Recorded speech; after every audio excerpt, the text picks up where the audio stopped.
Madame, Monsieur, je suis heureuse de vous retrouver pour décrypter ensemble l'actualité internationale. Demain, dimanche 23 avril, les électeurs français iront aux urnes pour le compte du premier tour de la présidentielle française.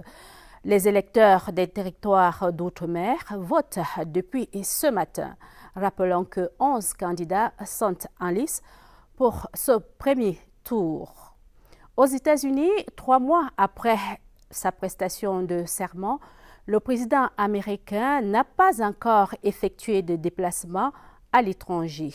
Selon certains observateurs, Donald Trump serait le tout premier président de l'histoire moderne des États-Unis à n'avoir pas effectué de déplacement depuis sa prestation de serment 3 mois après. Dans cette édition d'un tour dans le monde, suite et fin de notre entretien avec l'ingénieur financier Babi Sakana sur l'avenir du fonds CFA.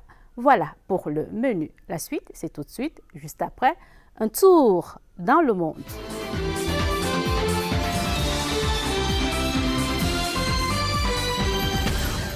Le chef du gouvernement britannique souhaite anticiper les législatives. Ce scrutin pourrait avoir lieu le 8 juin prochain si et seulement si le Parlement venait à voter à la majorité des 2/3 la décision de Theresa May. Et rappelons que cette décision du chef du gouvernement vise à asseoir son autorité avant d'entamer toute négociation au fond avec l'Union européenne à propos du Brexit. Le monde qui bouge, c'est une mouture d'Alain Patrick Fouda. En France, plus que 24 heures avant le premier tour de l'élection présidentielle.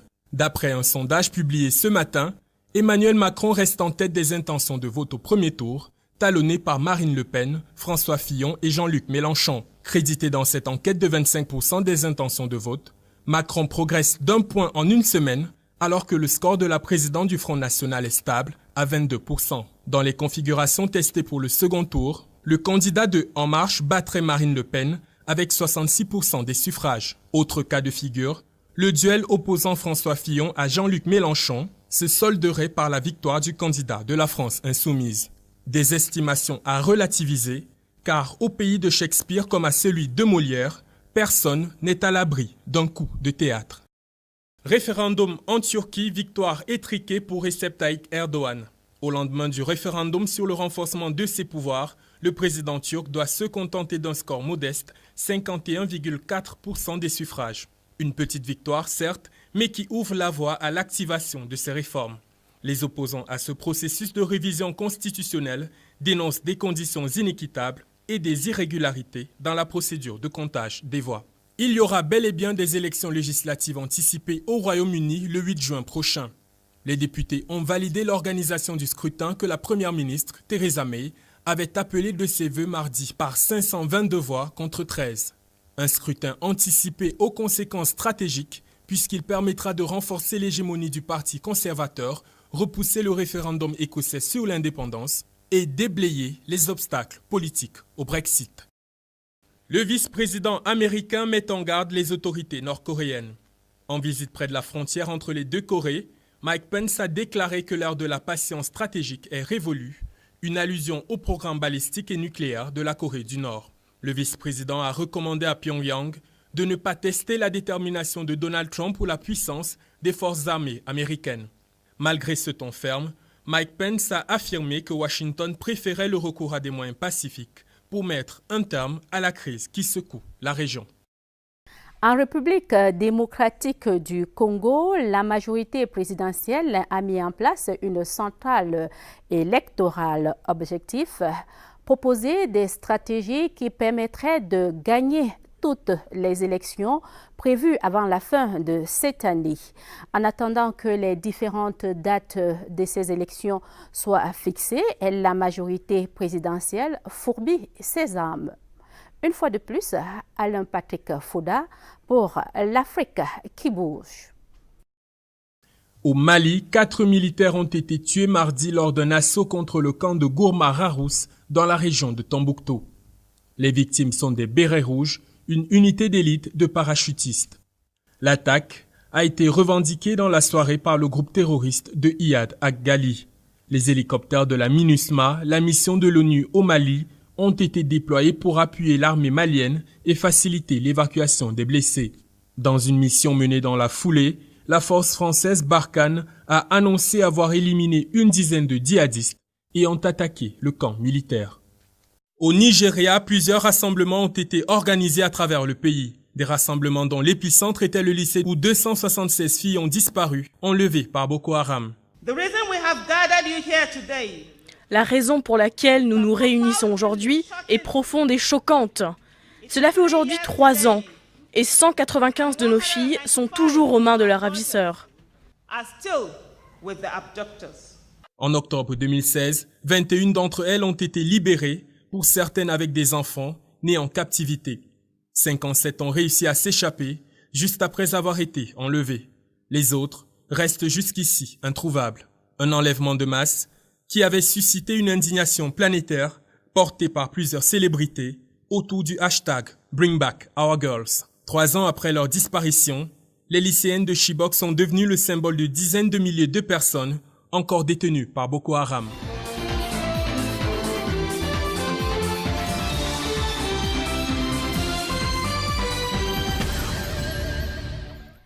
Peu avant la grande manifestation de l'opposition cette semaine au Venezuela, l'armée s'est déployée pendant 3 jours dans les rues de la capitale sur instruction du président. Nicolás Maduro a dit que ce déploiement s'inscrit dans le cadre de la commémoration de l'anniversaire de la révolution de 1810 qui a finalement débouché sur l'indépendance du Venezuela. Une explication que refute l'opposition. Sur la crise vénézuélienne, le regard de Martial Quinzet. La crise politique au Venezuela répond à une idéologie politique qui secoue l'Amérique du Sud. On assiste aujourd'hui à une sorte de droitisation de l'Amérique du Sud.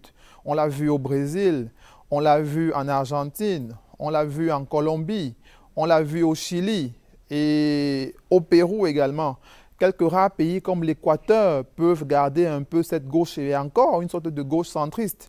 Le Venezuela est l'un des rares pays en Amérique du Sud qui conserve encore cette gauche au sens marxiste du terme. Et on convient bien évidemment que la tendance actuelle est un peu au changement de cette stratégie de politique. Mais le président Nicolás Maduro, inspiré du chavisme pur, hérité du président Hugo Rafael Frias Chavez, entend mettre en place une politique qui, en face de lui, rencontre une énorme opposition, encadrée par des forces nationales et internationales. Mais il est évident aujourd'hui que le pouvoir au Venezuela fait face à une frange d'opposition assez forte. Le Parlement au Venezuela est dominé par le parti d'opposition, ce qui est difficile en termes de gouvernance. On assiste donc à une sorte de subdivision du pouvoir avec un pouvoir parlementaire très fort, un pouvoir exécutif affaibli, avec au milieu un pouvoir judiciaire montant. Et pour beaucoup d'observateurs, le pouvoir judiciaire et le pouvoir exécutif au Venezuela n'en font qu'un. On a assisté à différents scénarios politiques où le pouvoir judiciaire avait exactement pour rôle de remettre en cause tout ce qui était adopté par le pouvoir parlementaire. Étant entendu que l'action parlementaire au Venezuela aujourd'hui a également pour mission de remettre en cause l'action exécutive. C'est un ramdam politique qui traduit mal la sérénité qui pourrait prévaloir au Venezuela. Et c'est le lieu de souligner que c'est dans ce contexte que le pouvoir judiciaire s'est cru, entre guillemets, obligé de s'accaparer, de s'arroger les prérogatives du pouvoir législatif. Cette fameuse triptyque de Montesquieu dans l'esprit de loi, pouvoir judiciaire, pouvoir exécutif, pouvoir législatif, a donc explosé, ce qui a suscité un véritable tollé au plan international. Les différents pays membres de l'OEA, entendant Organisation de l'Amérique, de même du Mercosur, se sont réunis pour sonner le glas à cette situation, à cette tragédie politique, si on pourrait l'appeler ainsi. Et heureusement, le pouvoir judiciaire est revenu sur sa décision en remettant ce pouvoir législatif au Parlement. Mais cela n'est pas fait pour harmoniser un peu la situation sociale au Venezuela qui est assez tendue quand on sait que le taux d'inflation aujourd'hui, sont les dernières statistiques de la Banque mondiale, sont à plus de 1600%. C'est une situation d'instabilité économique criante qui, bien évidemment, vont se ressentir au niveau de l'expression des voix des populations.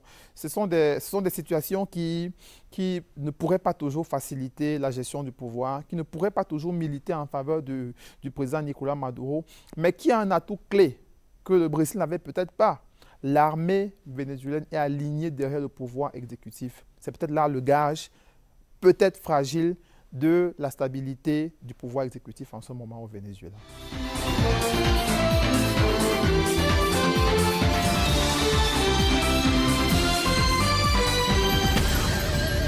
L'avenir du franc CFA, faut-il le garder en sortie ou le réformer? Toutes ces questions, nous allons les poser à notre invité, l'ingénieur financier Babi Sakana. Bonjour, monsieur. Bonjour, madame. Et merci d'avoir accepté l'invitation d'un tour dans le monde. Je vous remercie de m'inviter. Il y a quelques jours, la ville de Genève a accueilli un forum économique sur l'Afrique et là-bas, des voix se sont élevées sur le maintien de l'utilisation du franc CFA. Et du coup, certains estiment que la balle se trouve du côté des dirigeants africains. Partagez-vous ce point de vue? Je pense que la liberté a toujours été un actif majeur qui est en général acquis par celui qui n'est pas en liberté. Donc ce n'est pas à celui qui avait mis la main sur le patrimoine africain, je parle de patrimoine au sens large et même au sens symbolique. Donc ce n'est pas à celui qui utilise ou a utilisé ou tire un certain avantage qui vient de très loin, que vous allez attendre, vous voyez, l'action de libération. La libération vient toujours de celui qui est opprimé. Monsieur Babi Sakana, d'aucuns justement estiment que ce n'est pas normal que l'argent qui circule en Afrique de l'Ouest, en Afrique centrale et aux Comores devrait d'abord passer par un compte d'opération en France, sauf d'autant plus que ces pays africains-là aujourd'hui sont engagés dans la construction de grands projets structurants. Et ces pays-là se retrouvent en train d'aller emprunter sur des marchés où justement le taux d'intérêt est très élevé, alors qu'ils ont des réserves qui pourraient peut-être financer ces projets structurants. Oui, naturellement, la question de la gestion d'avoirs extérieurs des États est une question consubstantielle à ce qu'on venait de dire. Un État normal, c'est inacceptable qu'on lui serve, vous voyez, un intérêt marginal sur ses avoirs, pendant que le même pays vous dit qu'il vous aide, c'est-à-dire vous accorde des prêts concessionnels. Donc là, techniquement, lorsqu'on dépose les avoirs au Trésor français, en fait, on finance l'État français.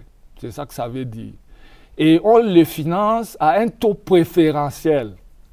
Parce que si la France devait emprunter sur le marché, ce n'est pas ce taux qui devait payer. Et nous, pour nos avoirs, on aurait pu mieux les placer. Je prends un exemple. Si la BEAC achète les titres, les obligations de quelques États africains, ce qui est normal puisque dans un continent en transformation, c'est normal que les instruments d'investissement, on puisse considérer que les différents États sont assez crédibles. Donc on pourrait avoir des rendements beaucoup plus élevés. C'est-à-dire, si vous prenez 6-7%, vous voyez sur les placements pour les différentes obligations africaines, ça rapporte beaucoup plus.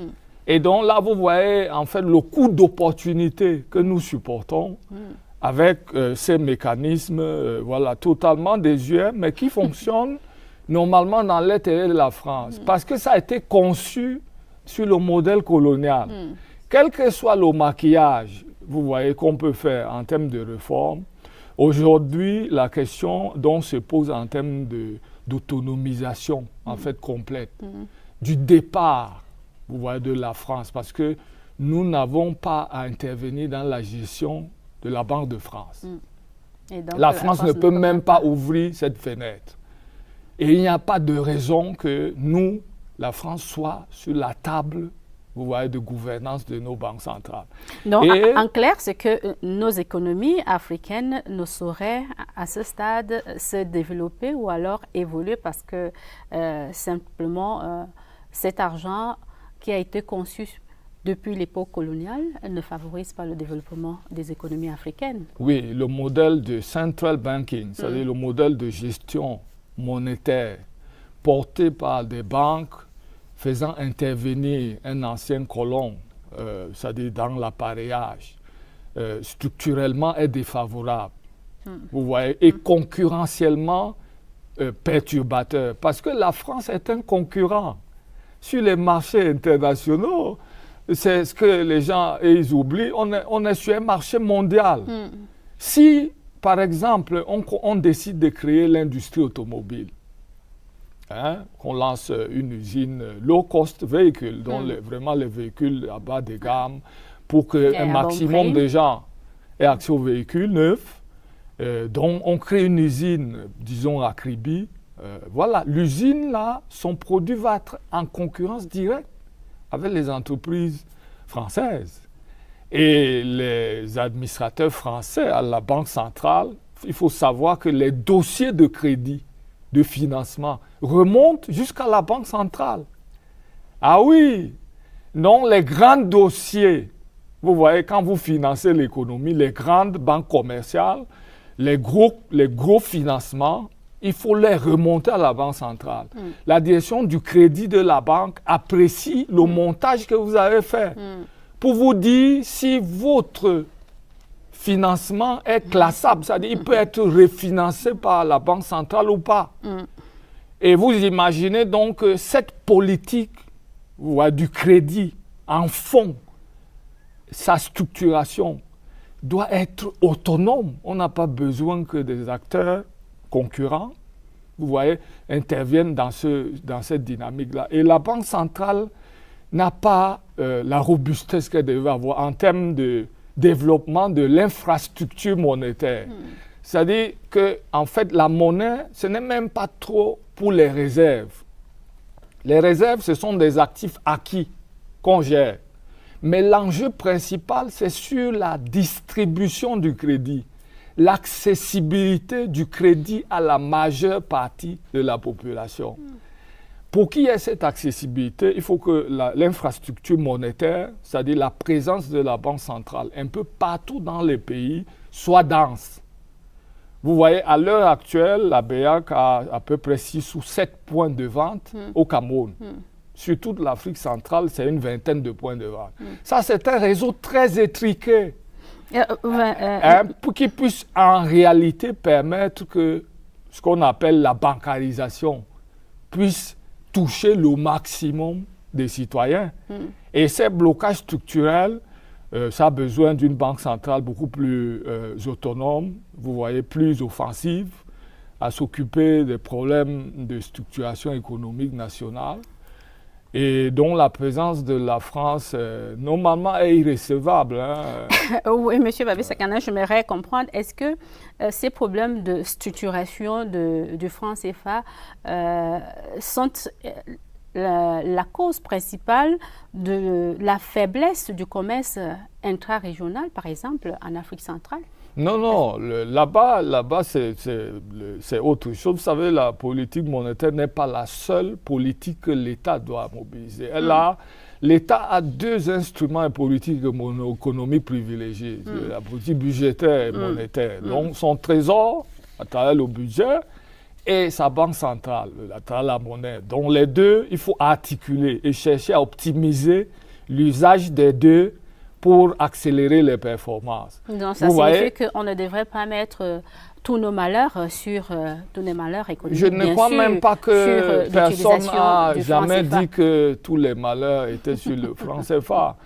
La question principale, c'est de dire que l'optimisation de performance ne gagne que si on peut combiner toutes les variables de façon optimale. Si vous avez une variable qui est pourtant privilégiée et que vous ne pouvez pas mobiliser de façon optimale, ça vous crée un frein. Et ce frein aussi au plan de la culture du risque, la culture de la gestion du risque. Parce que quand vous entendez les gens parler de la stabilité, ou le taux d'inflation et tout ça. Ça là, c'est des indicateurs transitoires. C'est-à-dire, ce n'est pas ça la finalité. Je préfère avoir un peu plus d'inflation, mais avoir plus accès au crédit pour que la production soit plus importante. Vous voyez, en termes de préférence, si vous me dites entre stabilité et légèrement peu d'instabilité, et toutes les régions qui ont été dynamiques l'ont été parce qu'on sait prendre les risques, parce qu'on sait les gérer. Et au niveau africain, l'industrie, qui est donc le point en fait le plus faible, vous voyez, de nos systèmes, la manufacture, n'a pas encore pris corps, vous voyez, fondamentalement comme le levier principal d'enrichissement. Parce que la Banque centrale est là pour accompagner la dynamique d'enrichissement, c'est-à-dire et des reculs donc de ce qu'on appelle pauvreté. Normalement, chaque État cherche à ce que tout citoyen soit riche. En principe. Voilà, donc la politique devait être celle de l'enrichissement de tous les citoyens. Donc, le développement d'un État. Voilà, et donc, nous considérons que, même au niveau africain, si nous devons avoir une banque centrale africaine, une monnaie unique comme c'est le cas en Europe, ça ne peut pas se faire avec l'interférence de la France. Oui, et vous pouvez bien noter que si vous avez la BCAO et la BEAC, où la BEAC, la France est assise dans le tour de table de décision, au niveau africain, on ne va pas accepter. Donc, ce qui fait qu'il est nécessaire qu'on se libère, vous voyez, de ce vestige de la colonisation, pour que toutes les fautes nous soient imputées. Voilà. C'est normal qu'il y ait des erreurs. Moi, je ne crois pas que l'esprit c'est de dire, voilà, parce que la France est partie, on a rompu avec l'accord de coopération, alors on ne doit plus faire les erreurs, on fait les erreurs. Dans tous les pays, il y a les erreurs, madame. On trébuche et puis on se relève. Voilà, mais on gère ça en sachant que ce n'est pas le métier le plus compliqué. Voilà, Monsieur Babi Sakana, j'aimerais que l'on parle d'une autre curiosité du franc CFA. C'est un nom, mais deux devises. Vous avez évoqué la BCAO et puis la BEAC. On se rend compte qu'on ne peut pas changer les biais physiques d'une zone à une autre. Est-ce que véritablement l'Afrique francophone ne pourrait pas se mettre ensemble et créer une monnaie unique? On a entendu certains économistes au Cameroun parler d'une monnaie binaire. Non, c'est que, voilà, si vous parlez de francophonie, bon, évidemment, c'est que vous avez les vestiges un peu de la France. Voilà. Et l'industrie monétaire est une industrie naturellement qui est dominée même au niveau des théories par les technologies anglo-saxonnes. Le développement du marché lui-même, à la base, c'est cela. Donc, la devise, donc, les aberrations que vous mentionnez là, c'est juste organisé par la France. Ce ne sont pas des aberrations, c'est une piste de solution. Non, c'est-à-dire que vous avez une seule monnaie qui s'appelle le franc des colonies françaises d'Afrique. C'est ça son nom. Après, on a essayé d'ajuster pour créer des noms un peu différents en Afrique de l'Ouest et en Afrique centrale. Mais en même temps, voilà, deux monnaies différentes. C'est-à-dire, c'est la même monnaie, c'est le même nom. C'est le même nom. Mais c'est deux monnaies différentes. Bien sûr. Le seul principe dont je venais d'évoquer, c'est avec la France que ça fonctionne. Pas entre les Africains. C'est pour vous dire que les sous-bassements conceptuels Est-ce que ces Africains ne peuvent pas se mettre ensemble et justement mettre... C'est pour ça qu'il faut mettre fin à l'accord de coopération. Il suffit de le dénoncer, ce qui n'est pas quelque chose de terrible, puisqu'on a un accord de coopération n'est pas fait pour toute la vie. Et si on considérait même que ça devait être l'aide, après 50 ans, si celui qui aide n'arrive pas à faire évoluer l'autre, c'est qu'il a échoué. Et donc, ça ne vaut même plus la peine qu'il soit là à aider. Tu ne peux pas aider quelqu'un pendant 50 ans et il ne se lève pas. De toute façon... Et donc, ça fait partie, vous voyez, des éléments qui montrent qu'il faut que les Africains, en fait, prennent, vous voyez, leur dossier et mettent de l'ordre. Vous voyez, laisser la France à l'Europe et que la France laisse les Africains aux Africains. Merci une fois de plus d'être passé sur notre plateau.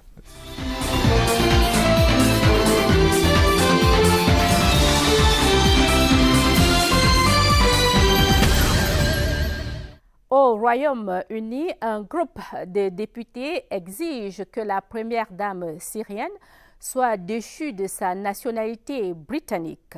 L'agenda de l'actualité internationale est feuilleté par Carmen Billy. Madame, Monsieur, bienvenue dans l'agenda international d'un tour dans le monde. Exceptionnellement, commençons cet agenda par la tenue en France demain, dimanche 23 avril, du premier tour de l'élection présidentielle. Cette élection qui permettra aux Français d'élire le successeur de François Hollande sera la 11e de la 5e République et la 10e au suffrage universel direct. La liste définitive qui compte 11 candidats est connue depuis le 18 mars, date à laquelle l'enregistrement des 500 parrainages a été clôturé par le Conseil constitutionnel.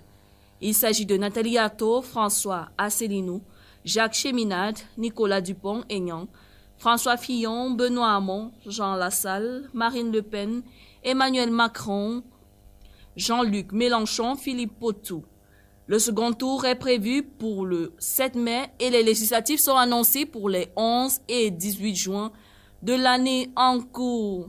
Poursuivons cet agenda avec la Journée mondiale du livre et du droit d'auteur qui se célèbre le 23 avril prochain, date à laquelle disparaissaient les écrivains William Shakespeare et Miguel de Cervantes.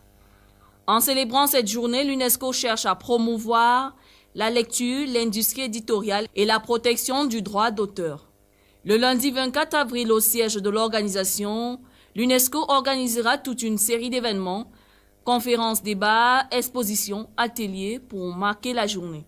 Auteurs, éditeurs, libraires, bibliothécaires à travers le monde sont invités à se joindre à l'UNESCO pour célébrer cette journée. Au Cameroun va se tenir le 28 avril la campagne des jeunes pour la promotion de la culture de la paix dans le pays.